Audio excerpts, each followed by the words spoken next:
announcement has left community radio stations across the country out in the cold and grappling to find the money to stay alive. Actor I'll just try that one again. Actor, musician and sometime Triple J presenter Brendan McLean has this story. We are well and truly living in a digital age, and no one's enjoying themselves more than my Nan. Hey, Nan. What up, Brendan?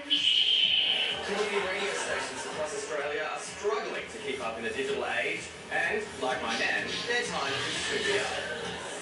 The government's May budget announcement has left a community radio funding shortfall of $1.4 million, and the survival of Australia's 350 stations is at risk. You see, until recently, radio was only broadcast on an analogue spectrum. As it makes the move on to digital, the frequencies are more limited and expensive. And because community radio's got buckleys of competing with the larger commercial radio stations, they need the support of the government to subsidise their use of these frequencies. And that's why I'm here in Perth at my Nan's favourite community radio station, Capital Radio. And station owner, Lol Witchcombe, has agreed to show me around. Why is Capital FM important to the broader community? Well, of course it's important, keeping all our lovely oldies. Remember, we are a radio station for seniors, run by seniors, and we've got to keep their music up to them and information too. With a career in radio spanning nearly half a century, the significance of community radio is not lost on Lol. Heavens to Betsy, it's so important to get everyone involved, all the local communities, and keeping them involved with what's going on locally. And of course, news, information, and a lot of people only listen to community radio. Mom started her career in the 70s, working the radios at the Royal Flying Doctor Service. Today, she has a team of oldies that have been broadcasting to thousands of seniors across Perth for 10 years. So it's safe to say she's pretty keen to teach me a thing or two about how it's done. This is a learning curve for you, my dear boy. Can I touch this button? No, you can't. You don't touch anything, but I'll be playing a record. Is that like a big MP3 or something? No, you don't. Beautiful. Oh, the name and we dance to it. We dance. That was nice. I mean, that was nice music. But I think we all need something to wake us up. Roll.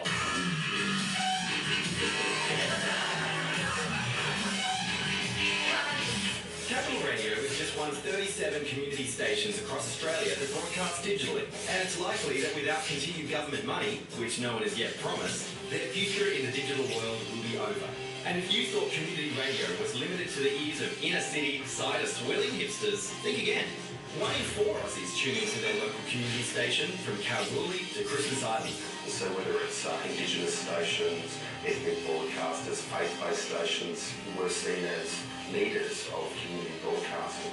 Just ask anyone who got their start on the community station airwaves. Back when commercial radio and commercial television didn't want to know who I was, it was community radio station Fresh FM in Adelaide that gave me my first ever break. It was absolutely pivotal in helping us find an audience of our own when our music was sort of, never had a chance of getting played on commercial radio. No other stations cater on that level, with that sort of level of closeness to the local culture. Like TV, there will come a time when analogue is switched off. With the fear that community radio will be the only broadcasting sector left behind, a groundswell of people have been lobbying the government for more digital funding. It's an election year, so we'll be going to all parties to seek some sort of firm commitment from them on community broadcasting. Now that you've gone digital, Yeah. what do you think you would lose if you lost the digital frequencies? Well, of course, we would lose a lot of our listeners in the wider area, in the wider scope of things, Yes, it would be very sad, and I don't want to even think about it.